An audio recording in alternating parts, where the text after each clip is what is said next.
I think we should actually plenty because I mean, authenticity basically means that I think Reuben was here saying the same thing about how authentic and how we need to be, and we need to move away because again, there's the connection you usually have with your audiences when you speak their language. Right. I think actually it's more about director's question, but yes, there's more of a connection when you speak. Whatever Blue or Western, those are audiences you've already tapped into. Yeah. Me as a lawyer as well, But how many films or series have you auditioned where an actor was required to speak in a native language? Zero. Exactly. Zero. So we are not moving away. We are moving away, but even though that needs audition in Luya, so as a script actually needed someone who could speak Luya. I think one of the casting handles we had, we usually cast an actual Luya for the role. Or do we actually go for someone who fits the character, fits the brief, but then we need to get someone who goes there to teach her the language. Yeah. All right. I love that we are talking about teaching, being taught the language. How long did it take you to learn it? I took, I think, approximately 2 weeks because I received the text and audios 2 weeks before we traveled to Romania. So approximately 2 weeks. So what was that teaching process? Is it that did you have a speech therapist? Did you just take us through what that process looked like? Okay, so I just used to listen to the voice notes over and over and over again, especially night before I sleep and the first thing in the morning when I wake up.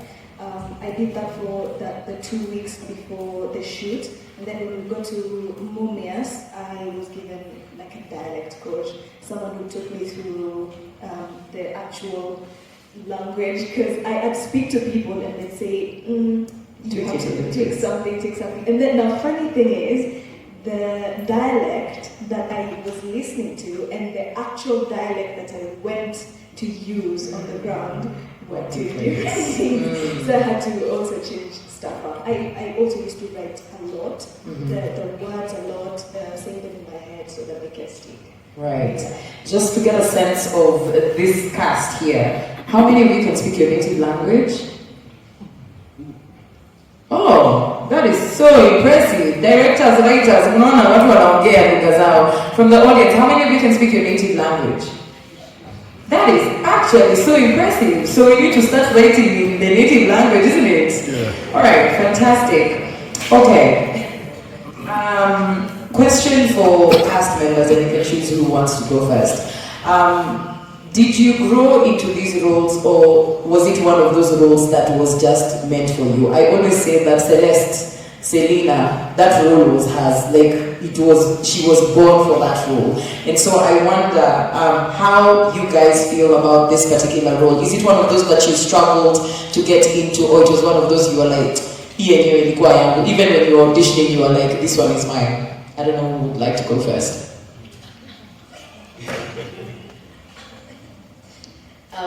Personally, I'd like to believe I have lived my days as Ashley in real life. I don't think there was many people to witness it. Yeah, so for me, it just came from tapping into her story. But I didn't pick from that when I was auditioning. It was very, as you've seen, it was very different. But when when we did the table read, and then I kind of realized the kind of girl Ashley was, I was just like, been there, that era. That's what I did. Is it a role that you felt like, or is it something that you just gradually warmed up to? Not to be cocky. Please be cocky, please. It was yours. Very few can do bad lectures, so. Okay, fantastic. I love the confidence. Did any one of you feel like they struggled or warmed up to their role? Since nobody else wants to go. I think learning Luya was one of the hardest things, also the funnest things I had to do. What I was scared of was I know so many people who can play Zawadi, probably even better than I would have. But and now thinking about it and knowing that so many actors my age would watch her and be like, typical audition, how did you know? So that was really scary for me. But you have to put that kid over behind so that you authentically portray that character. Yes. I love that. Okay. Yes, Gerald. I add something because I think one of the biggest mistakes we did earlier on during the casting process for this show was after reading the script, which is the process from the casting director, I asked for the scripts first. Not just the character briefs, but the whole script, so I can read the journey for the actor from the beginning to the end.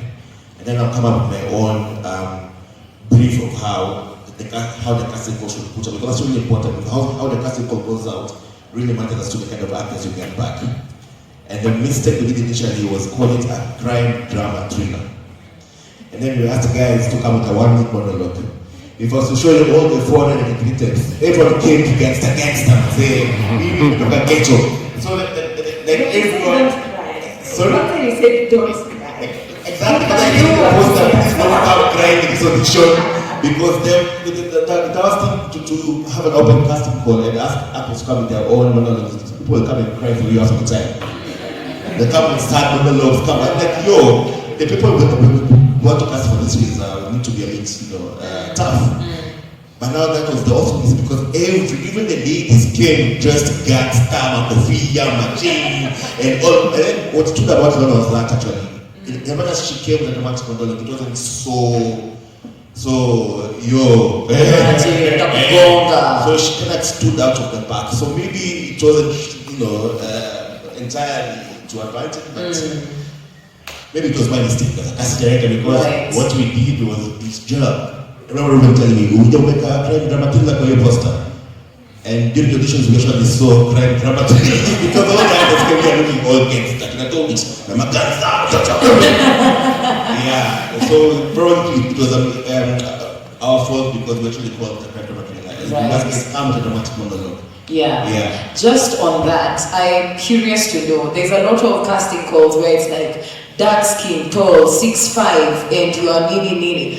Are we moving away from what does I know casting is about physicality, but some of these posters you're like, I don't understand how that has to influence my skill, or are we moving away from, how do I even describe it?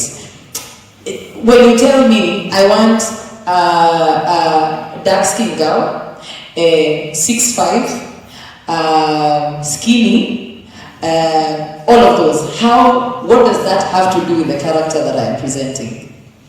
Well, so I always say I think 60 or 70% of the casting is done on the script. Because as a casting director, I'm following whatever it is the story is telling me.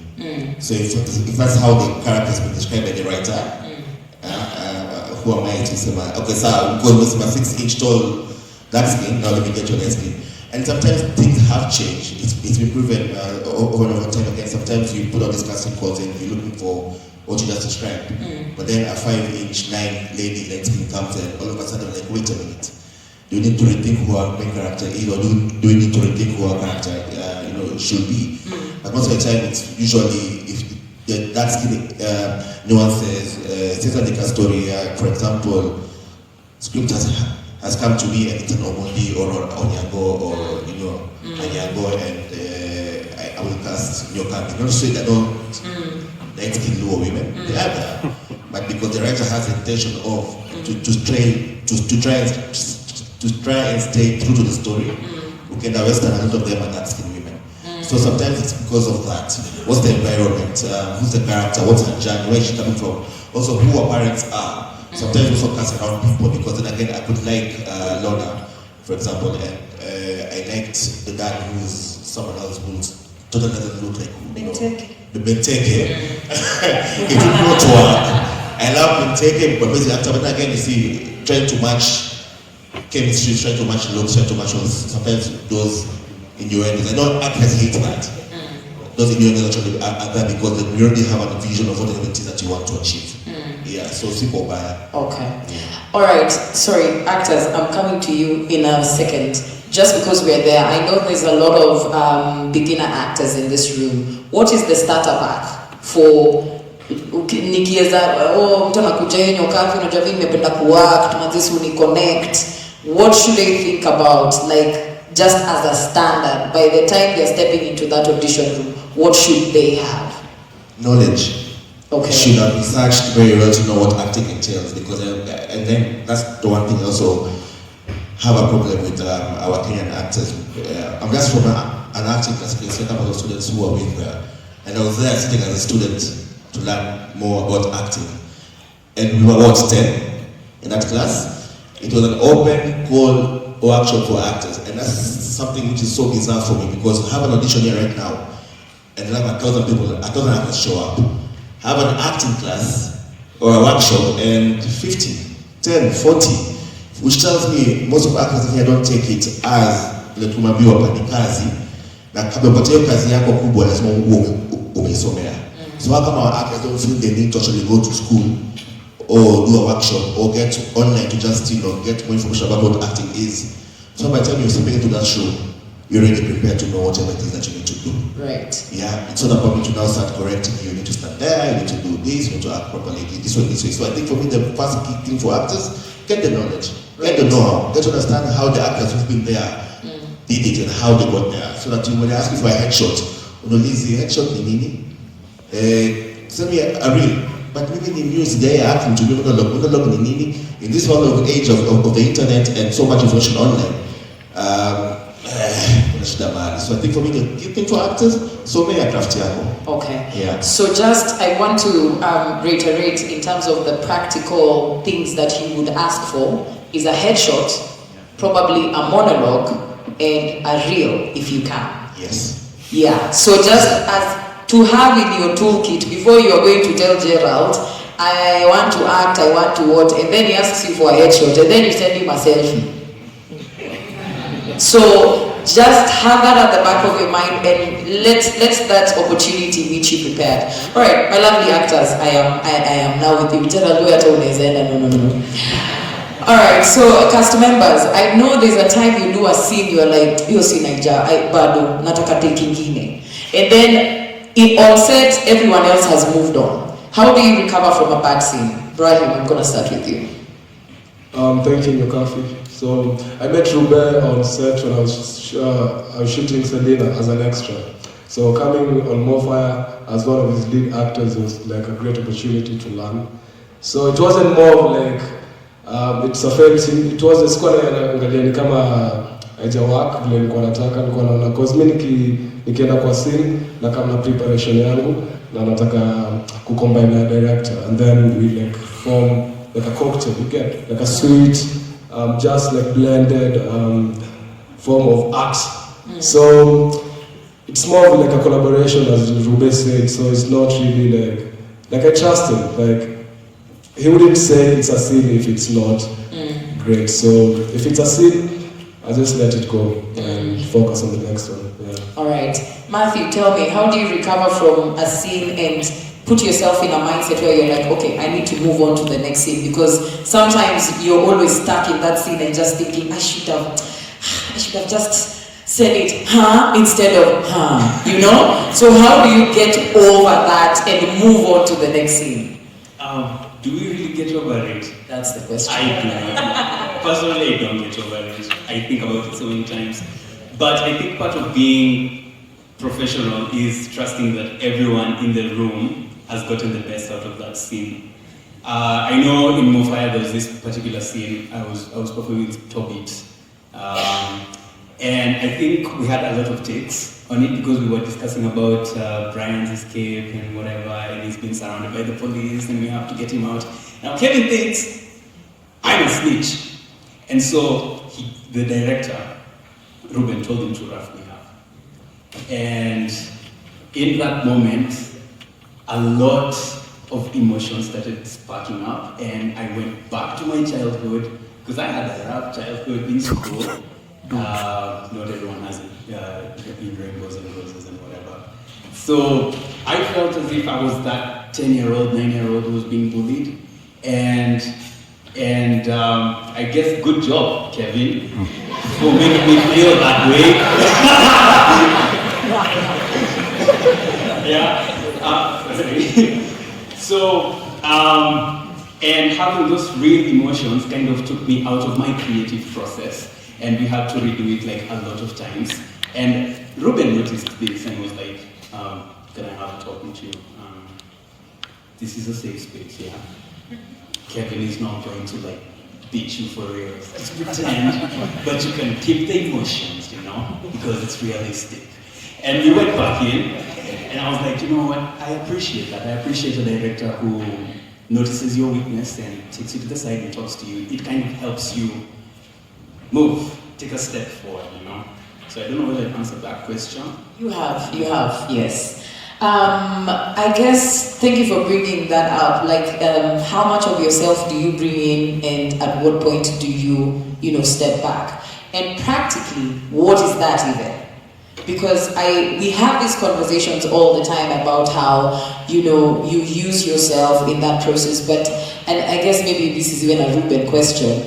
How do you equip actors practically with the knowledge or tools or the skill, please can you give him a mic, to separate themselves from the character, like practical tools? Actually, I think they're in a better place to answer. It doesn't look like I'm beating my own drum. Okay. Yeah, any of the answers? Who wants to take that?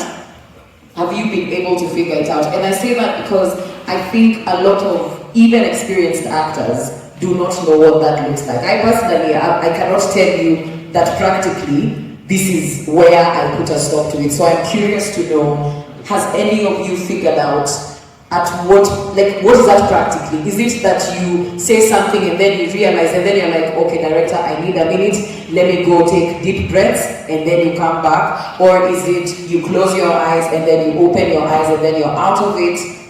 Have you figured it out? Have you experienced that moment at any point?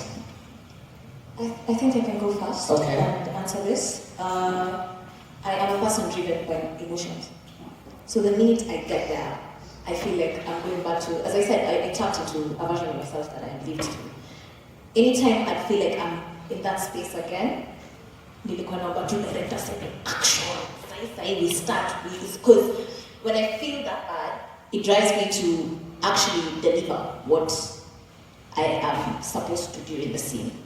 So for me, how I realize it is I panic. Obviously, I have a lot of anxiety. I get panic attacks a lot. So the minute my chest starts pounding and I start getting shivers, I know this is the time to go hard. Because I will toa the emotions. I will channel them into the scene and nikitoka hapo haiko tena. And I don't think it's easy. I think you just need to clock what it is or what it starts looking like when you're triggered. At that point. And I'm not going to lie to you, it's not going to be at a that you're going to feel. You have to be very present in your body for you to be able to learn at what point things change. Yes. I can speak on behalf of Reuben, now I can say Okay, go first. So, when you're shooting Selena, I remember one of the things Reuben used to do for our lead actors, especially Tokodi and Celeste.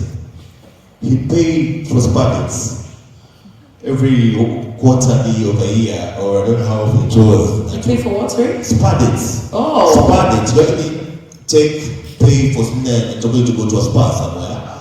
Or the weekend when you're shooting, maybe once every 4 months, to just go, relax. Remember, this is not you, this is work. So, I was just find that very interesting. I mean, in Hollywood, the actors also do that after every movie. I think there's somewhere, again, the production pays for that. Just to go in the role and just forget the fact that this character is, and then go back to being Gerald and not the policeman you were before. Yeah, so I don't know if many other productions are able to do that, or in Kenya, if they actually those mechanisms.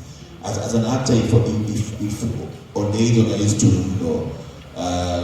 play lead roles, how the role just go to the bar. And that's myself out. And that's myself. But I think every actor has their own needs. But I used to find that very interesting from Reuben. Yeah. So I try, my actors belong to me from the, that's what I tell everyone. Because I know the context within this work. And I know how many Kenyans are relating to this work.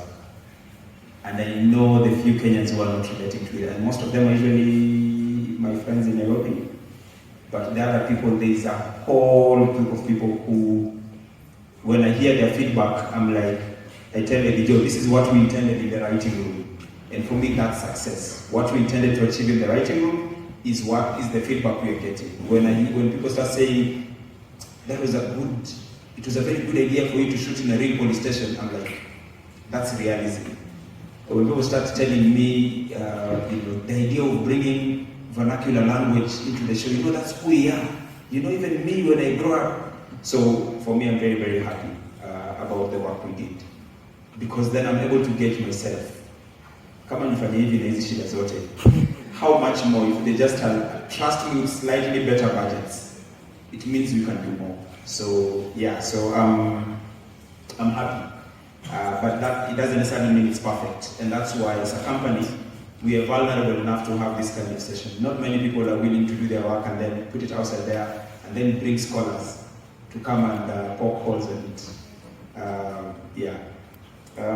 The Mercedes, yes, from a director's point of view, I wanted, like I said, I don't know if you're here in the morning session about writing, we wanted to do a young adult show that was slightly different from the stereotype, because the stereotype is the University of Thika Road, all of us are speaking on the and we're all doing well, that kind of thing, and it's appealing and it's beautiful.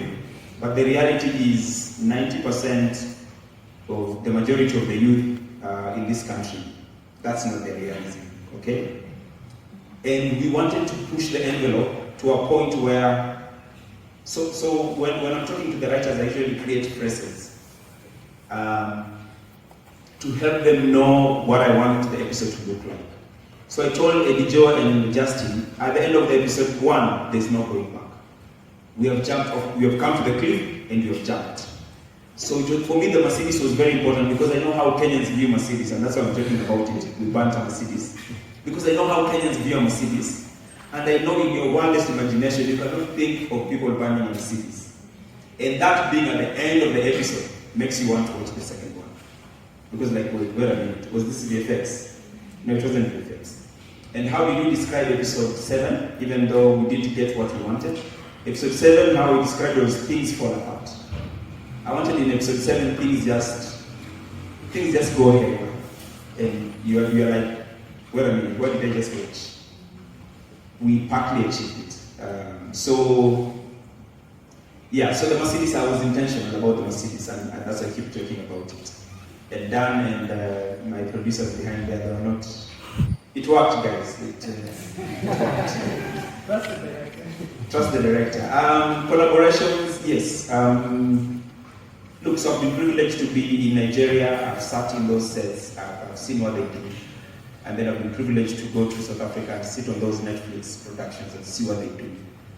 And we are literally in between. So Nigeria, you have a very gutsy, vibrant industry. People who, they want to do something, they do it. They don't wait for, they jump. They're very confident about who they are. The biggest shows that are working for Nigeria on Netflix are shows that are done in Yoruba and in Igbo. Okay? But we are better structured than them. We have better workmanship than them. We are better skilled than them. There's no shot or angle or acting I saw but they're collaborators. So Reuben is shooting, and when Reuben is shooting, so let me give examples. Kunle Following is shooting, and Femi Adebayo will visit Kunle. And when Femi visits Kunle, they'll take a picture. And Ali Nuhu, who is a very big actor and also the chairman of their film board, will also visit that set. And they'll take a picture and they'll post it.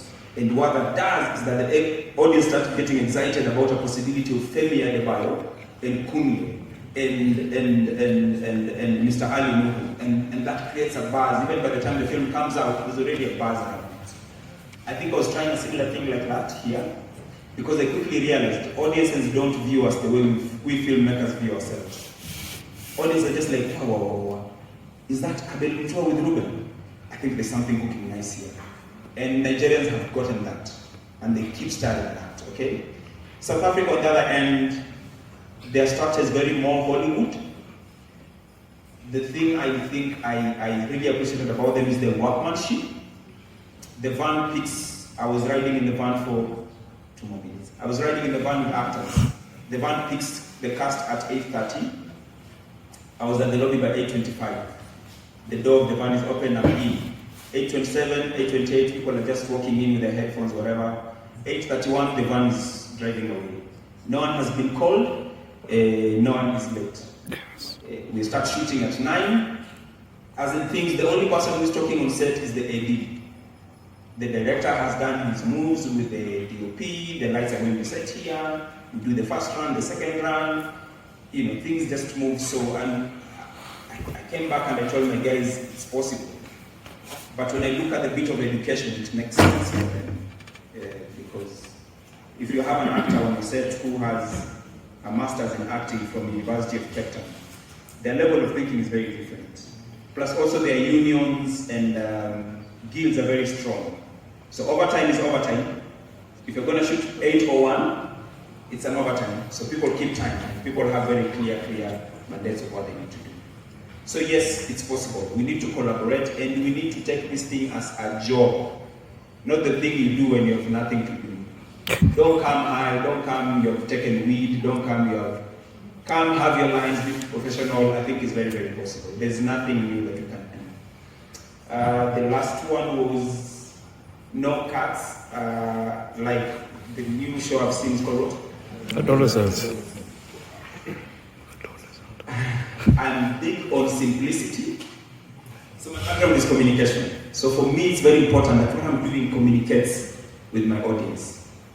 So I will not do it for the sake of doing it, for razzmatazz.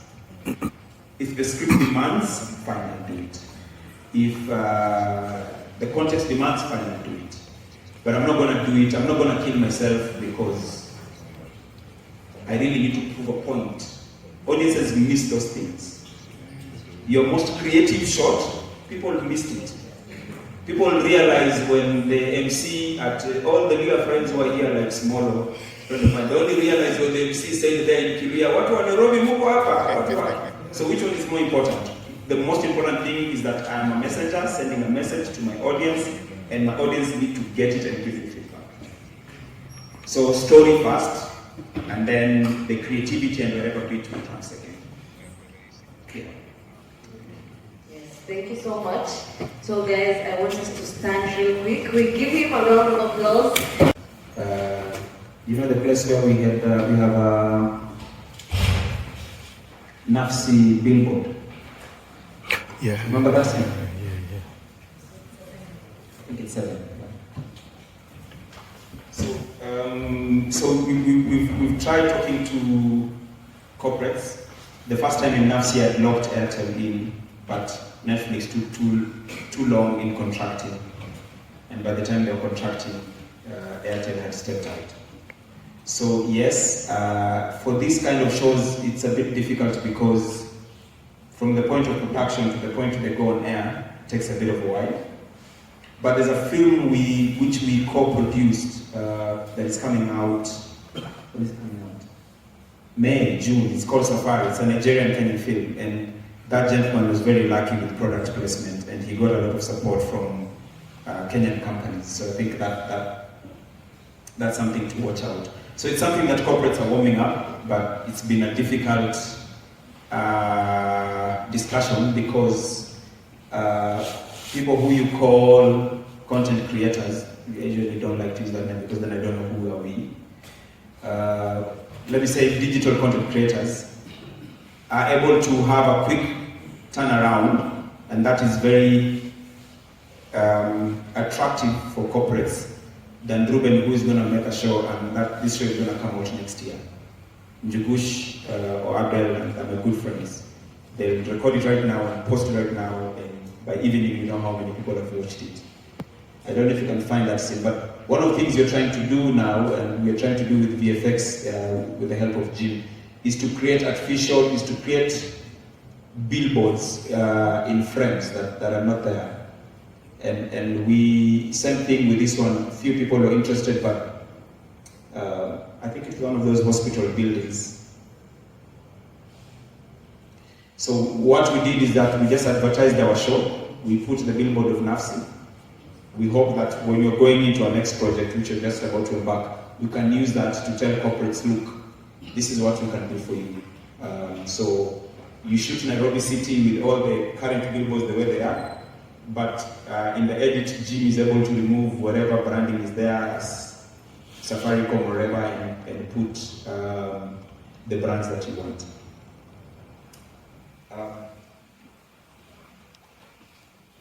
The gap in directing, I think it's education. You're right, people are rushing into it. I'm confident that we are going to have a very different breed of filmmakers in the next 5 years, because most of you are doing this thing the correct way. You're going to school, you're getting degrees, and you're doing all these things. And this is important because from a recruiting point of view, Maggie and Winnie will agree with this. The caliber of interns we are getting who are doing degree courses or diploma is very different from when you call your friend who is not doing anything to just come and help. Am I making sense? Yeah. So I was privileged to be in a set in SA, and one of the things I keep telling everyone that discussion is that I learned almost 85% of people on that set either have a master's or a degree or a diploma. Like the lead actors, one was a lawyer, another one has done his master's in acting. So their level of workmanship is way high, okay? And through Netflix Creative Fund and through universities like UoN, during my time, UoN was not offering anything to do with film. If you guys are just consistent and disciplined in what you're doing, your level of workmanship, I think, will be way, way above what we are doing at the current stage.